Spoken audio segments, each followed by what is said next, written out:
दिल्ली तो भी माड़ी हुई सोहने शहर चंडीगढ़ की हवा कि पराली का धुआं पहुंच गया चंडीगढ़।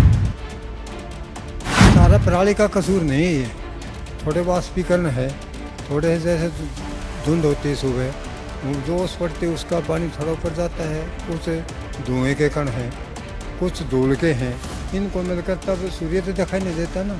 तो सूर्य दिखाई दे जाएगा तो ये हवा चल जाएगी तो अपने आप खत्म हो जाएगा। कोहरा कर कभी थोड़ा मतलब हमें लग रहा है कि ये पोल्यूशन है, लेकिन थोड़ा कोहरा टाइप में आया हुआ है तो शाम को ऐसे थोड़ा मौसम हो जाता है। लेकिन पोल्यूशन का चंडीगढ़ में तो मतलब हमें कम ही लग रहा है। कमरे ਦੇ ਅੰਦਰ ਵੀ ਧੂਆਂ ਵੜ ਰਿਹਾ ਸੀ, ਐਂ ਕਰ ਰਹੇ ਸੀ ਜਿੱਦਾਂ ਕੋਈ ਮੱਛਰ ਛਿੜਕਣ ਵਾਲੀ ਦਵਾਈ ਛਿੜਕਣ ਵਾਲੀ ਗੱਡੀਆਂ ਆਉਂਦੀਆਂ ਨਾ ਤੇ ਉਹ ਦਵਾਈ ਛਿੜਕ ਕੇ ਚਲੇ ਜਾਂਦੇ ਆ, ਫੌਗ ਛਿੜਕੇ ਜਾਂਦੇ, ਐਂ ਲੱਗਦਾ ਸੀ ਉਹ ਸਾਡੇ ਕਮਰੇ ਦੇ ਅੰਦਰ ਇਦਾਂ ਧੂਆਂ ਵੜ ਰਿਹਾ ਸੀ। ਸਾਨੂੰ ਦਰਵਾਜ਼ੇ ਖਿੜਕੀਆਂ ਅਸੀਂ ਬੰਦ ਕਰ ਲਈਆਂ ਸਾਰੀਆਂ, पर कदों तक बंद कराएंगे। पराली इतनी लोग जला भी नहीं रहे हैं, अगर दिल्ली में भी लोग चिल्ला रहे हैं कि पराली की वजह से इतना प्रदूषण है, मैं नहीं मानता इस चीज़ को। भाई प्रदूषण तो है, मैं मान लिया प्रदूषण है, लेकिन पराली का टोटल नहीं है। व्हीकल इतने बढ़ गए हैं हद ज़्यादा, मतलब हर एक घर में एक व्हीकल, दो व्हीकल, थ्री व्हीकल, जितने भी मेंबर है उतने व्हीकल हमारे पास हैं। और मोस्टली क्या है किसान को इसका जिम्मेवार ठहराया जाओ, जबकि किसान की वजह से इतना पोल्यूशन नहीं है। ਅਸੀਂ ਆਪ ਹੀ ਇਹਦੇ ਕਰਨਦਾਰ ਹੈ, ਅਸੀਂ ਆਪ ਹੀ ਕਰਨ ਵਾਲੇ ਹਾਂ। ਪੋਲੂਸ਼ਨ ਜੇ ਨੋਇਜ਼ ਪੋਲੂਸ਼ਨ ਹੈ, 에ਅਰ ਪੋਲੂਸ਼ਨ ਹੈ, there are so many different pollutions, we are the responsible. ਕੋਈ ਬਾਹਰੋਂ ਤੀਜਾ ਬੰਦਾ ਤਾਂ ਆਇਆ ਨਹੀਂ। दिल्ली तो भी माड़ी हुई सोहने शहर चंडीगढ़ की हवा, साह भी लेना होया औखा कि पराली का धुआं पहुंच गया चंडीगढ़। सत श्री अकाल जी, ऑन एयर वेख रहे दर्शकों का मैं नूरवरजोत करती हाँ स्वागत। सो जे गल कर लीए तो ज़्यादातर गल्लां इस तरह दियां आउंदियां सीगियां कि जदों भी सियाल आउंदे ने पराली दा धुआं आउंदा ते दिल्ली तक पराली दा धुआं जिहड़ा जांदा ते लोकां नूं काफ़ी प्रॉब्लम आउंदी है। ये दिल्ली दी गल सी। खैर इस वेले जिहड़ी खबर तुहाडे नाल सांझी कर रहे हैं कि पंजाब दे सोहणे शहर जे गल कर लीए चंडीगढ़, ਜਿਹਨੂੰ ਕਹਿੰਦੇ ਨੇ ਕਿ ਬਹੁਤ ਸਾਫ਼ ਹੈ ਚੰਡੀਗੜ੍ਹ, ਬਹੁਤ ਤੇ ਸਾਫ਼ ਸਫਾਈ ਹੈ, ਪਰ ਇਸ ਵਕਤ ਜੇ ਗੱਲ ਕਰ ਲਈਏ ਤਾਂ ਸਭ ਤੋਂ ਜ਼ਿਆਦਾ ਹਵਾ ਪ੍ਰਦੂਸ਼ਣ ਜਿਹੜਾ ਹੈ ਚੰਡੀਗੜ੍ਹ ਦੇ ਵਿੱਚ ਹੋ ਰਿਹਾ। ਇਹ ਅਸੀਂ ਨਹੀਂ ਕਹਿ ਰਹੇ, ਇਹ ਨਤੀਜੇ ਕਹਿ ਰਹੇ ਨੇ ਔਰ ਬਾਕੀ ਜਿਹੜੀਆਂ ਆਸ-ਪਾਸ ਦੀਆਂ ਤਸਵੀਰਾਂ ਕਹਿ ਰਹੀਆਂ ਨੇ। ਤਸਵੀਰਾਂ ਦੇ ਵਿੱਚ ਤੁਸੀਂ ਦੇਖ ਸਕਦੇ ਹੋ ਤਕਰੀਬਨ ਸਮਾਂ 4:30 ਵਜੇ ਦਾ ਦਿਨ ਦਾ ਇਹ ਸਮਾਂ ਹੈ, ਤਾਂ ਤੁਸੀਂ ਦੇਖ ਸਕਦੇ ਹੋ ਕਿ ਸ਼ਾਮ ਵਰਗਾ ਮਾਹੌਲ ਜਿਹੜਾ ਇਸ ਵੇਲੇ ਬਣਿਆ ਹੋਇਆ। ਸੈਕਟਰ 28 ਦੇ ਨੇੜੇ ਅਸੀਂ ਇੱਥੇ ਖੜੇ ਹੋਏ ਹਾਂ, ਤਾਂ ਤੁਸੀਂ ਦੇਖ ਸਕਦੇ ਹੋ 에ਅਰ ਪਿਉਰੀਫਾਇਰ ਵੀ ਲੱਗਿਆ ਹੋਇਆ ਹੈ। ਇਸ ਦੇ ਬਾਵਜੂਦ ਵੀ ਜਿਹੜਾ ਹੈ ਹਵਾ ਪ੍ਰਦੂਸ਼ਣ ਜਿਹੜਾ ਹੈ ਜਾਰੀ ਹੈ। ਤਾਂ ਉੱਥੇ ਜੇਕਰ ਗੱਲ ਕਰ ਲਈਏ ਤਾਂ ਚੰਡੀਗੜ੍ਹ ਦੇ ਵਿੱਚ ਹਵਾ ਦੀ ਗੁਣਵੱਤਾ ਜੋ ਸੀਗੀ 448, ਯਾਨੀ ਕਿ 200 ਅੰਕ ਜਿਹੜਾ ਹੈਗਾ ਦਿੱਲੀ ਨਾਲੋਂ ਅੱਗੇ ਰਿਹਾ। 200 ਅੰਕ ਅੱਗੇ ਜਿਹੜੀ ਇਹਦੀ ਹਵਾ ਦੀ ਗੁਣਵੱਤਾ ਵਧੀ ਹੈ ਔਰ ਲੋਕਾਂ ਨੂੰ ਕੀ ਸਮੱਸਿਆਵਾਂ ਆ ਰਹੀਆਂ ਨੇ ਉਹਨਾਂ ਦੇ ਨਾਲ ਵੀ ਜਿਹੜੀ ਹੈ ਗੱਲਬਾਤ ਕਰਨ ਦੀ ਆਪਾਂ ਕੋਸ਼ਿਸ਼ ਕਰਦੇ ਹਾਂ। ਸਰ ਤੁਸੀਂ ਇੱਥੇ ਵਾਕ ਕਰਨ ਦੇ ਲਈ ਆਏ ਸੀਗੇ, ਤਾਂ ਜੇ ਗੱਲ ਕਰ ਲਈਏ ਦਿੱਲੀ ਨਾਲੋਂ ਤਾਂ ਜ਼ਿਆਦਾ ਇਸ ਵੇਲੇ ਚੰਡੀਗੜ੍ਹ ਦੇ ਵਿੱਚ ਮਾਹੌਲ ਜ਼ਿਆਦਾ ਖਰਾਬ ਹੈ। ਕਹਿ ਰਹੇ ਨੇ ਕਿ ਹਵਾ ਦਾ ਪ੍ਰਦੂਸ਼ਣ ਬਹੁਤ ਜ਼ਿਆਦਾ ਹੋ ਰਿਹਾ। ਕਿੰਨੀ ਕੁ ਤੁਹਾਨੂੰ ਸਮੱਸਿਆ ਆ ਰਹੀ ਹੈ ਹੁਣ? समस्या तो काफ़ी बेटे, लेकिन सारा पराली का कसूर नहीं है, थोड़े वाष्पीकरण है, थोड़े जैसे धुंध होती है सुबह जो ओस पड़ती है उसका पानी थोड़ा ऊपर जाता है, कुछ धुएं के कण हैं, कुछ धूल के हैं, इनको मिलकर तब सूर्य तो दिखाई नहीं देता ना। जो सूर्य दिखाई दे जाएगा या हवा चल जाएगी तो अपने आप खत्म हो जाएगा। सारा पराली के ऊपर निर्भर नहीं है, ये पराली पराली है। ਪਰ ਉੱਥੇ ਜੇ ਗੱਲ ਕਰ ਲਈਏ ਤਾਂ ਦਿੱਲੀ ਦੇ ਵਿੱਚ ਤਾਂ ਪਹਿਲਾਂ ਹੋ ਜਾਂਦਾ। ਦਿੱਲੀ ਦੇ ਵਿੱਚ ਤਾਂ ਕਹਿੰਦੇ ਉਹਦੀ ਹਵਾ ਹੀ ਬਹੁਤ ਜ਼ਿਆਦਾ ਖਰਾਬ ਹੋ ਜਾਂਦੀ ਹੈ। ਤਾਂ ਦਿੱਲੀ ਤੋਂ ਪਹਿਲਾਂ ਜੇ ਗੱਲ ਕਰ ਲਈਏ ਤਾਂ ਇਸ ਵਾਰ ਚੰਡੀਗੜ੍ਹ ਅੱਗੇ ਰਹਿ ਗਿਆ ਹਵਾ ਪ੍ਰਦੂਸ਼ਣ ਦੇ ਵਿੱਚ। नहीं बेटे, चंडीगढ़ आगे नहीं है, आप दिल्ली में जाकर देखो, आँख खोलनी मुश्किल हो जाती दिल्ली में। तो ਜੇ ਸੂਚਕਾਂਕ ਦੀ ਗੱਲ ਕੀਤੀ ਜਾਵੇ ਤਾਂ ਦਿੱਲੀ ਤੋਂ ਜਿਹੜੇ ਕੱਲ ਦੀ ਗੱਲ ਕਰ ਲਈਏ ਤਾਂ ਦਿੱਲੀ ਤੋਂ 200 ਸੂਚਕਾਂਕ ਜਿਹੜਾ ਗੁਣਵੱਤਾ ਜਿਹੜੀ ਵੱਧ ਰਹੀ ਹੈ चंडीगढ़ ਦੇ ਵਿੱਚ जो हवा प्रदूषण होया। सूचक अंक का तो ये है बेटे, जैसे इस टाइम आप आ गए, आपने इस टाइम का नोट कर लिया और दिल्ली का दूसरे टाइम का नोट कर लिया। जब ज़्यादा से ज़्यादा हो, कहीं का कम हो जाए, कहीं ज़्यादा, पूरा सूचकांक पूरा नहीं होता, पूरी तरह सत्य नहीं है सूचकांक भी, इसमें फ़र्क होता है। लेकिन दिल्ली में तो बसेस का, रेल का इतना धुआं और फैक्ट्रियों का है, उसमें ज़्यादा बढ़ोतरी यहाँ से। तो यहाँ तो फिर भी काफ़ी साफ है, विजिबिलिटी देख लो आप, काफ़ी दूर तक है ना। दिल्ली में इतनी नहीं है, दिल्ली में बहुत कम है।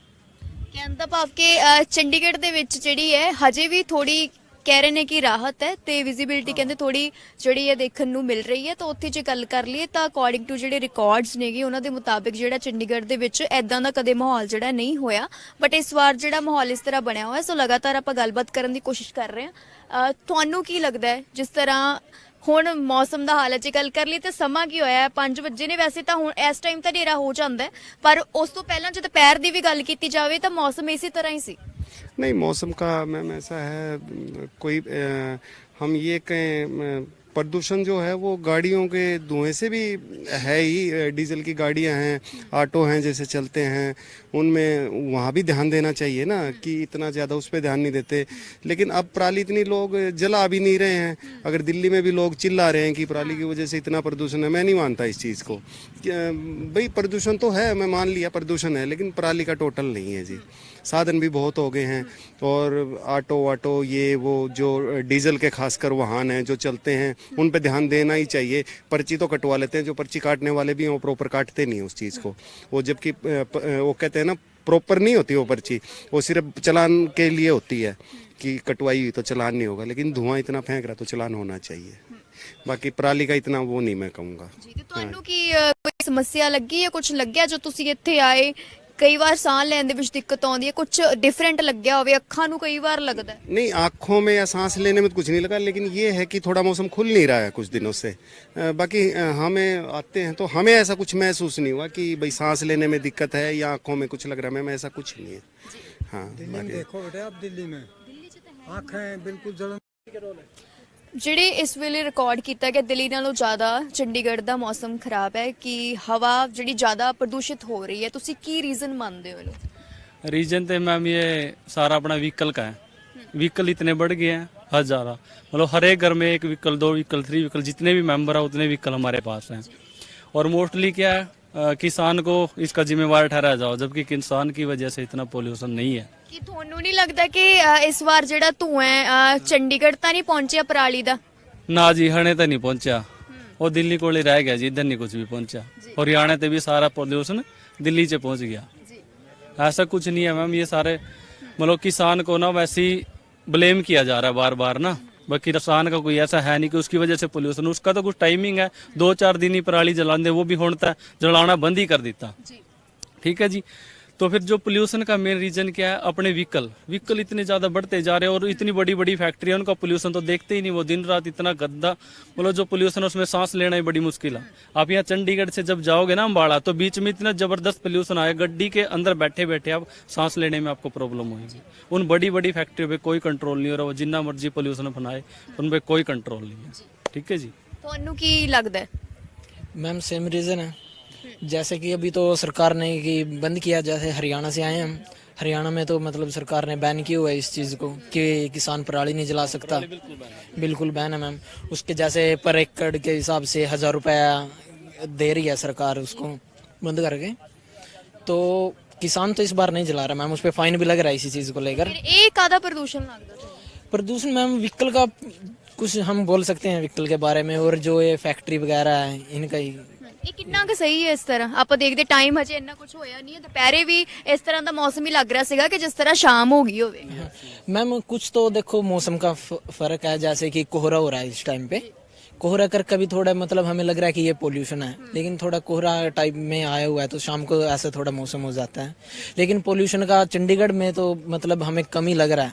अगर आप जाओगे इधर से हरियाणा की साइड, या फिर आप आगे पंजाब की साइड में जाओगे तो उधर पोल्यूशन आपको ज़्यादा मिलेगा। कुछ कह सकते हैं कि हम पराली वगैरह का भी थोड़ा गाँव की उसमें धूल मिट्टी थोड़ा है, लेकिन कुछ इधर से इंडस्ट्रियल एरिया है थोड़ा, इसका भी मैम ज़्यादा। ਔਰ ਪਹਿਲੀ ਵਾਰ ਇਸ ਤਰ੍ਹਾਂ ਹੋਇਆ ਹੈ ਕਿ ਦਿੱਲੀ ਨਾਲੋਂ ਪਹਿਲਾਂ ਚੰਡੀਗੜ੍ਹ ਨੇ ਬਾਜ਼ੀ ਮਾਰੀ ਹੈ ਹਵਾ ਪ੍ਰਦੂਸ਼ਣ ਦੇ ਵਿੱਚ।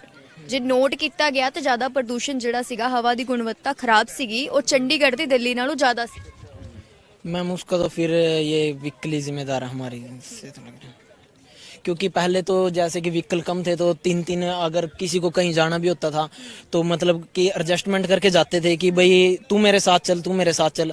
अभी एक एक घर में 4-4 व्हीकल है ना, एक एक बंदे के पास 4-4 व्हीकल है, बेटा अलग किसी चीज़ पे जा रहा है, बाप के अलग पे जा रहा है, ऐसे मतलब व्हीकल का बहुत फर्क है। और मैम ਕਿਤੇ ਇਹ ਕਹਿ ਰਹੇ ਨੇ ਕਿ ਆਵਾਜਾਈ ਦੇ ਸਾਧਨ ਜਿਹੜੇ ਨੇ ਉਹ ਜ਼ਿੰਮੇਵਾਰ ਨੇ ਇਸ ਨੂੰ ਲੈ ਕੇ, ਔਰ ਇਹਨਾਂ ਦਾ ਇਹ ਵੀ ਕਹਿਣਾ ਹੈ ਕਿ ਜੋ ਪਰਾਲੀ ਦਾ ਧੂੰਆਂ ਹੈ ਸੋ ਇਹ ਫਿਲਹਾਲ ਚੰਡੀਗੜ੍ਹ ਤੱਕ ਨਹੀਂ ਆਇਆ। ਕਹਿ ਰਹੇ ਨੇ ਕਿ ਕਿਸਾਨਾਂ ਨੂੰ ਜਿਹੜਾ ਹੈ ਬਲੇਮ ਕੀਤਾ ਜਾਂਦਾ ਹੈ ਕਿ ਜਿਹੜਾ ਪਰਾਲੀ ਦਾ ਧੂੰਆਂ ਹੈ ਇੱਥੇ ਦਿੱਲੀ ਤੱਕ ਆ ਗਿਆ, ਦਿੱਲੀ ਵਾਲੇ ਕਹਿੰਦੇ ਨੇ, ਪਰ ਚੰਡੀਗੜ੍ਹ ਦੇ ਵਿੱਚ ਇਸ ਤਰ੍ਹਾਂ ਦਾ ਕੁਝ ਨਹੀਂ ਹੈ। ਪਰ ਇਹ ਗੱਲ ਸੱਚ ਹੈ ਕਿ ਮੌਸਮ ਦੀ ਜੇ ਗੱਲ ਕਰ ਲਈਏ, ਪ੍ਰਦੂਸ਼ਣ ਜਿਹੜਾ ਹੈ ਚੰਡੀਗੜ੍ਹ ਦੇ ਵਿੱਚ ਦਿੱਲੀ ਨਾਲੋਂ ਜ਼ਿਆਦਾ ਹੈ। ਸਤਿ ਸ਼੍ਰੀ ਅਕਾਲ ਸਰ। ਸਤਿ ਸ਼੍ਰੀ ਅਕਾਲ ਜੀ, ਬਹੁਤ ਵਧੀਆ ਜੀ। ਵਧੀਆ ਤਾਂ ਹੈਗੇ ਹੋ ਪਰ ਚੰਡੀਗੜ੍ਹ ਨਹੀਂ ਵਧੀਆ ਇਸ ਵਾਰ। ਨਹੀਂ, Chandigarh very beautiful. Chandigarh beautiful ਹੈ ਪਰ ਹਵਾ ਦਾ ਪ੍ਰਦੂਸ਼ਣ ਬਹੁਤ ਜ਼ਿਆਦਾ ਇਸ ਵਾਰ ਹੋ ਰਿਹਾ, ਕੀ ਕਾਰਨ ਮੰਨਦੇ ਹੋ?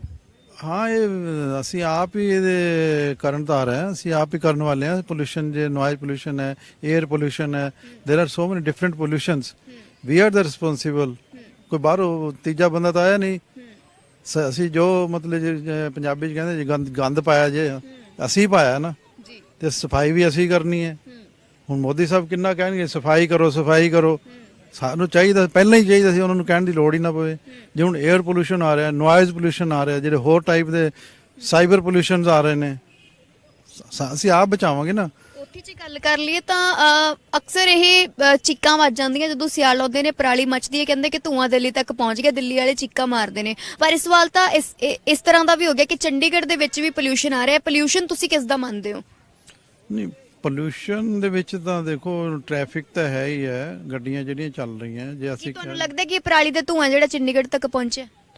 ਹਾਂ ਬਿਲਕੁਲ। ਅਸੀਂ ਕੱਲ ਮੋਹਾਲੀ ਦੇ ਵਿੱਚ ਸਾਂ, ਮੈਂ ਮੋਹਾਲੀ ਦੇ ਵਿੱਚ ਕੱਲ ਦਾ ਤੇ ਪਰਸੋਂ ਦਾ ਵੈਰੀ ਡੇਂਜਰਸ ਪੁਆਇੰਟ ਸੀ ਪੋਲੂਸ਼ਨ ਦਾ ਨਾ। ਮਤਲਬ ਕਮਰੇ ਦੇ ਅੰਦਰ ਵੀ ਧੂਆਂ ਵੜ ਰਿਹਾ ਸੀ, ਐਂ ਕਰ ਰਹੇ ਸੀ ਜਿੱਦਾਂ ਕੋਈ ਮੱਛਰ ਛਿੜਕਣ ਵਾਲੀ, ਦਵਾਈ ਛਿੜਕਣ ਵਾਲੀ ਗੱਡੀਆਂ ਆਉਂਦੀਆਂ ਨਾ, ਤੇ ਉਹ ਦਵਾਈ ਛਿੜਕ ਕੇ ਚਲੇ ਜਾਂਦੇ ਆ, ਫੌਗ ਛਿੜਕੇ ਜਾਂਦੇ, ਐਂ ਲੱਗਦਾ ਸੀ ਉਹ ਸਾਡੇ ਕਮਰੇ ਦੇ ਅੰਦਰ ਇਦਾਂ ਧੂਆਂ ਵੜ ਰਿਹਾ। ਤੇ ਸਾਡੇ ਦਰਵਾਜ਼ੇ ਖਿੜਕੀਆਂ ਅਸੀਂ ਬੰਦ ਕਰ ਲਈਆਂ ਸਾਰੀਆਂ, ਪਰ ਕਦੋਂ ਤੱਕ ਬੰਦ ਕਰਾਂਗੇ? ਉਹਦਾ ਕੁਦਰਤੀ ਚੱਲ ਅੱਜ ਮਾਰਨਿੰਗ ਸੀ, ਮੀਂਹ ਪੈ ਗਿਆ, ਉਹਦੇ ਨਾਲ ਥੋੜਾ ਬਹੁਤ ਸਾਨੂੰ ਰਿਲੀਫ ਮਿਲ ਗਿਆ। ਪਰ ਚਾਹੀਦਾ ਸਾਨੂੰ ਸਾਰਿਆਂ ਨੂੰ ਮਿਲ ਕੇ ਚਾਹੀਦਾ ਸਾਨੂੰ, ਅਸੀਂ ਨਾ ਤਾਂ ਕਿਸੇ ਹੋਰ ਨੂੰ ਬਲੇਮ ਨਾ ਕਰੀਏ। ਮੈਂ ਆਪਣੇ ਆਪ ਨੂੰ ਬਲੇਮ ਕਰਾਂ ਕਿ ਵੀ ਮੈਂ ਕਿੰਨਾ ਪੋਲੂਸ਼ਨ ਕਰ ਰਿਹਾ ਤੇ ਮੈਂ ਕੀ ਸੁਸਾਇਟੀ ਨੂੰ ਦੇ ਰਿਹਾ। ਉਸ ਨੂੰ ਪੋਲੂਸ਼ਨ ਨੂੰ ਮੈਂ ਬਚਾਵਾਂ, ਪਾਣੀ ਨੂੰ ਮੈਂ ਬਚਾਵਾਂ, ਪਾਣੀ ਨੂੰ ਸਾਫ਼ ਮੈਂ ਰੱਖਾਂ, ਆਪਣਾ এনवायरमेंट ਮੈਂ 4 ਬੂਟੇ ਮੈਂ ਲਾਵਾਂ, ਉਹਨਾਂ ਨੂੰ ਪਾਣੀ ਦੇਵਾਂ, ਮੇਰੀ ਜ਼ਿੰਮੇਵਾਰੀ ਹੈ। ਜਾਏ ਕਿ ਅਸੀਂ ਇਹ ਕਹੀਏ ਨਹੀਂ ਜੀ ਤੁਹਾਡੀ ਜ਼ਿੰਮੇਵਾਰੀ ਹੈ, ਤੁਹਾਡੀ ਦੀ ਬਜਾਏ ਕਨਵਰਟ ਕਰੀਏ ਇਸ ਨੂੰ ਮੈਂ ਦੇ ਵਿੱਚ। ਜੀ ਬਿਲਕੁਲ। ਸੋ ਸਰਦਾਰ ਸਾਹਿਬ ਦਾ ਇਹ ਕਹਿਣਾ ਕਿ ਅਸੀਂ ਕਿਸੇ ਦੇ ਉੱਪਰ ਇਹ ਗੱਲ ਸੁੱਟਣ ਤੋਂ ਇਲਾਵਾ ਅਸੀਂ ਆਪ ਹੀ ਇਸ ਗੱਲ ਦੇ ਜ਼ਿੰਮੇਵਾਰ ਹਾਂ ਕਿ ਅਸੀਂ ਪੋਲੂਸ਼ਨ ਅਸੀਂ ਖੁਦ ਹੀ ਕ੍ਰੀਏਟ ਕਰਦੇ ਹਾਂ। ਮੋਟਰ ਵਹੀਕਲ ਸਾਡੇ ਘਰ ਦੇ ਵਿੱਚ ਹੁੰਦੇ ਨੇ ਤਾਂ ਜ਼ਿਆਦਾਤਰ ਪੋਲੂਸ਼ਨ ਹੁੰਦਾ, ਔਰ ਕਿਤੇ ਨਾ ਕਿਤੇ ਉਹਨਾਂ ਨੇ ਇਹ ਵੀ ਕਿਹਾ ਕਿ ਜਿਹੜੀ ਪਰਾਲੀ ਹੈ ਉਹਦਾ ਧੂਆਂ ਵੀ ਆਉਂਦਾ, ਔਰ ਪ੍ਰੋਬਲਮਸ ਜਿਹੜੀਆਂ ਹੈਗੀਆਂ ਆ ਹੀ ਰਹੀਆਂ ਨੇ। ਸਰ ਤੁਸੀਂ ਇੱਥੇ ਵਾਕ ਕਰਨ ਦੇ ਲਈ ਆਉਂਦੇ ਹੋ ਤਾਂ ਤੁਸੀਂ ਦੇਖਿਆ ਵੀ ਇਸ ਵਾਰ ਕੁਆਲਿਟੀ ਕਿੰਨੀ ਆ, ਹਵਾ ਦੀ ਕਿੰਨਾ ਪ੍ਰਦੂਸ਼ਣ ਹੋ ਚੁੱਕਿਆ, ਤਾਂ ਫਿਰ ਕੀ ਲੱਗਦਾ ਕਿ ਇਹ ਕੀ ਰੀਜ਼ਨਸ ਬਣ ਗਏ ਵੀ ਇਸ ਤਰ੍ਹਾਂ ਨੇ, ਜਾਂ ਪਰਾਲੀ ਦਾ ਧੂਆਂ ਤੁਹਾਨੂੰ ਲੱਗਦਾ ਹੈ? पराली का तो काफ़ी हद तक तो पराली का, बाकी हमारे ऊपर भी डिपेंड करता है हम कितना ये जिस तरह किसी भी त्यौहार के ऊपर या किसी उसके ऊपर हम ज़्यादा पटाखे वगैरह ये चलाते हैं, तो इसका ये जिस तरह गुरुपुरब का त्यौहार था, पीछे दिवाली थी, इसके ऊपर हमारे बच्चों ने जो भी पटाखे ज़्यादा चलाए उनका भी है कुछ पराली का, दोनों मिक्स होके ज़्यादा हो रहा है। अगर जो हम इसके ऊपर सावधानी बरतें तो अच्छा रहे, वे हमारे हेल्थ के लिए अच्छा रहेगा। मतलब इसमें अब बच्चों के ऊपर तो बहुत ज़्यादा इफेक्ट है इस चीज़ का, बच्चों को और बुज़ुर्गों पे तो बहुत ज़्यादा असर है, क्योंकि इनकी इम्यूनिटी बहुत वीक हो जाती है बच्चे, बुज़ुर्ग की और बच्चे की। इसके ऊपर यही है, हमें खुद को सावधान होना पड़ेगा। ਚੰਡੀਗੜ੍ਹ ਦੇ ਲੋਕਾਂ ਦਾ ਇਹ ਮੰਨਣਾ ਹੈ ਕਿ ਕਿਤੇ ਨਾ ਕਿਤੇ ਅਸੀਂ ਆਪ ਵੀ ਇਸ ਗੱਲ ਦੇ ਜ਼ਿੰਮੇਵਾਰ ਹਾਂ। ਤਾਂ ਉੱਤੇ ਕੁਝ ਕੁ ਲੋਕਾਂ ਨੇ ਗੱਲ ਵੀ ਕਹੀ ਹੈ ਕਿ ਜੋ ਪਰਾਲੀ ਦਾ ਪੋਲੂਸ਼ਨ ਹੈ ਉਹ ਵੀ ਸ਼ਾਇਦ ਜਿਹੜਾ ਚੰਡੀਗੜ੍ਹ ਤੱਕ ਇਸ ਵਾਰ ਪਹੁੰਚ ਪਾਇਆ। ਪਰ ਵੱਡੀ ਗੱਲ ਇਹ ਹੈ ਕਿ ਇੰਨੇ ਸੋਹਣੇ ਸ਼ਹਿਰ ਚੰਡੀਗੜ੍ਹ ਦੇ ਵਿੱਚ ਇੱਥੇ ਇੰਨੀ ਸਾਫ਼ ਸਫਾਈ ਹੈ, ਇਸ ਤਰ੍ਹਾਂ ਦੀ ਜਿਹੜੀ ਪ੍ਰੋਬਲਮ ਆ ਜਾਣਾ, ਹਵਾ ਦਾ ਜਿਹੜਾ ਪ੍ਰਦੂਸ਼ਣ ਹੋਣਾ ਹੈ ਵੱਡਾ ਸਵਾਲ ਖੜਾ ਕਰਦਾ ਹੈ ਤੇ ਇਸ ਦੇ ਨਾਲ ਬਿਮਾਰੀਆਂ ਵੀ ਲੱਗ ਸਕਦੀਆਂ ਨੇ। ਸੋ ਇਤਿਹਾਤ ਵਰਤਣ ਦੀ ਲੋੜ ਹੈ। ਕੈਮਰਾਮੈਨ ਦੀਪਕ ਦੇ ਨਾਲ ਨੂਰਵਰ ਜੋਤ।